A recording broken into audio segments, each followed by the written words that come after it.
Well, hello, folks. Old Buster coming to you again. Well, this is going to be the last story. It's not necessarily the first one or the last one, but it's the one I forgot to read early on. It's called More Buster. Well, I know all you folks are saying, well, I know he puts one every week and whatnot, but I think we're going to kind of sit back a little bit and rest and see if anybody wants to email me at busterandtheboys@yahoo.com. If they don't, that's well and good. If you got a chuckle out of it, that's good. Or if it reminded you of something when you was a young'un, that's good. But if not, at least you got an opinion you didn't like it.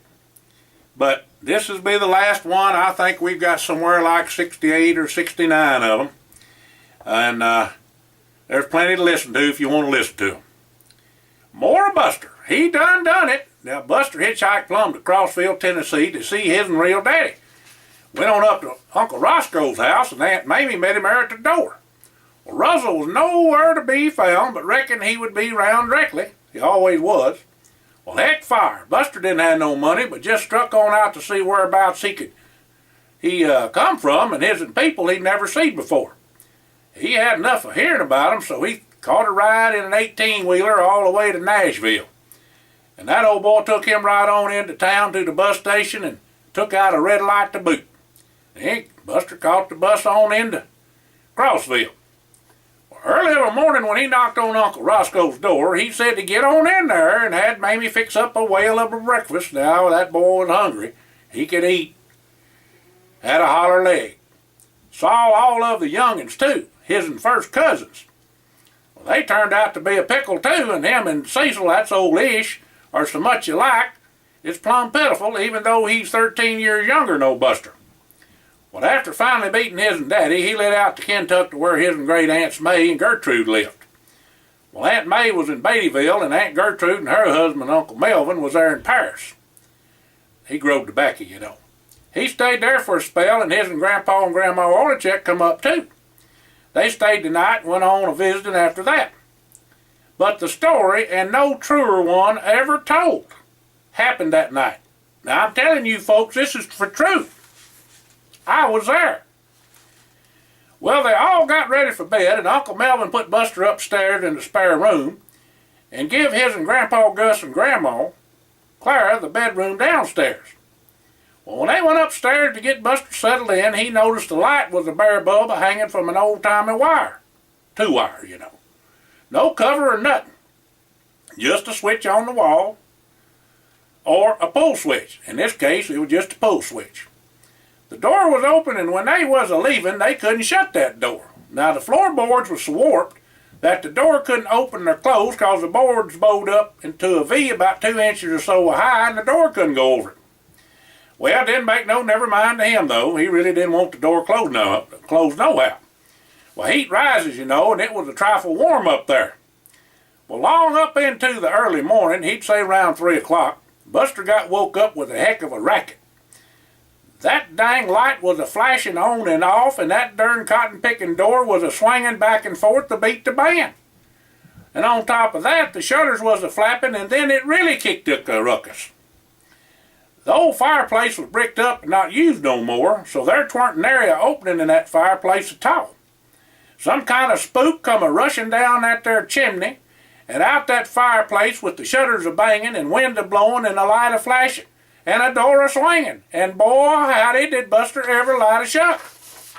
He went down them stairs quicker than you could shake a stick, I tell you, and jumped square in the bed with his and Grandpa and Grandma Orlichek. They went to a hollering, and Uncle Melvin and Aunt Gertrude come alive and come a-running. Well, he told them what all was a-happening up there, and Uncle Melvin got a flashlight, and Grandpa Gus and Buster went upstairs with him. They didn't see a thing, but they knowed that burned door wasn't closed, and there she stood on the other side of them warped boards. Well, the wind roared and started them shutters a-banging. Buster told him he ain't a-staying up there and took off downstairs. Well, Aunt Gertrude had to make him a pallet on the floor by Grandma and Grandpa Gus, 'cause he wasn't going to be by his himself, that's for sure. Come to find out, that old house was built over a graveyard, and old Daniel Boone used to stay there. Buster's cousin Dubby wouldn't stay there neither, and I mean not to this day. They's up in their 70s now. Well, it was always talked about why the house wasn't built down by the road. Well, it was. It was on the old stagecoach road, and Buster used to find old silver coins and laying around out back.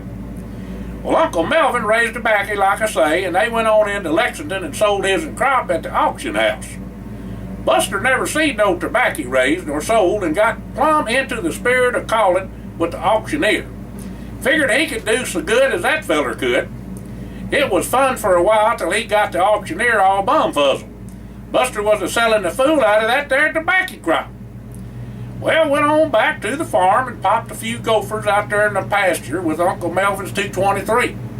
Had fresh cream so thick you could dip it with a spoon and put it in his and hot chocolate Aunt Gertrude done fixed it. She had a mighty fine breakfast now. Well, Buster had a right nice time of visiting his people, but he had a hankering to head on out again. Eased on by Aunt May's up in Estill County on his motorcycle.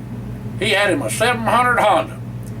Got him a little Blue Moon to sip on and helped around the place for Aunt May.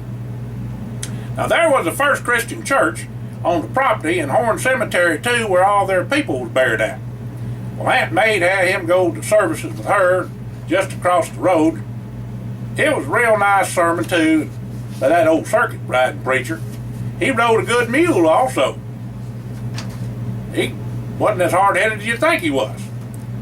Buster's Grandpa Lawrence was staying around there, and it was the first time he ever laid eyes on him he ever remembered.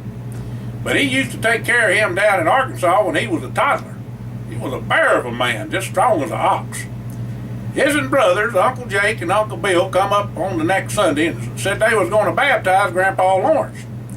Well, he was a-feeling poorly and had the diabetes, you know, and wanted to be right with the Lord before he left this here earth. Jake was a Church of Christ preacher, and Bill was a Pentecostal preacher, and so not to have a conniption fit of who was going to dunk Grandpa Lawrence, they both decided to do it right smack dab in Big Sinking Creek. They got Grandpa Lawrence into the water, but couldn't get him down. He wore size 60 overall about then, and was a handful to say the least. Well, they hollered out, "Buster, get on in here and help get Lawrence under and up." So he kicked off his shoes and marched right on in the creek and grabbed a hold of his and Grandpa Lawrence and put him under. Well, Buster was right stout his himself and took after his daddy's side for that. Got him up and out and dried off and then had Sunday dinner on the ground. What a feast they had. Got fuller to tick, I tell you. Some of the best eating he ever had, and he could eat back then now for sure. Well, all the women folk had been a-crying was so happy Grandpa Lawrence was saved and going to heaven. Glad he could be a part of that, he said. There's a right smart of a tale to tell yet, but he reckoned he'd better ease on back where he come from in Arkansas. Buster's mama was there, and his and Grandpa Gus and Grandma Clara, and he had a graduation to make, chores to do, and to meet old Chicken James in the morning. Always had a little snort with him, and he was a-coming in and he was a-going out. The old chicken used to say you could eat everything about a chicken but his beak. He was a mess, that old chicken was. Reckon he was a-coming in when Buster had been out a-catting around all night. Grandpa Gus used to say the worst thing that ever happened to him was a car. All he wanted was fast cars and faster women. Just looking for love is all, and found it too sometimes. Well, he had to get on with it, so he joined up with the Air Corps. Buster's my name and a traveling's my game, so Buster and the boys are off to get into some kind of mischief. All good boys, but they could sure enough find something to get into. Old Buster hired Jesse, Walter. Tell y'all about that another time. Well, night now. Gotta get on up, come alive, as Uncle Roscoe used to say. He'll crank that wall phone at the neighbors if no one's up and on the parley line, and tell y'all when he's a-coming to town on Saturday. Got levies to butt first. Well, see y'all then. This old Buster signing out. Y'all have a blessed day. And we might have another story someday. I'll let you know. You'll check on the YouTube or get in touch with old Buster at busterandtheboys@yahoo.com. Have a blessed day. Buster signing out. Thank you.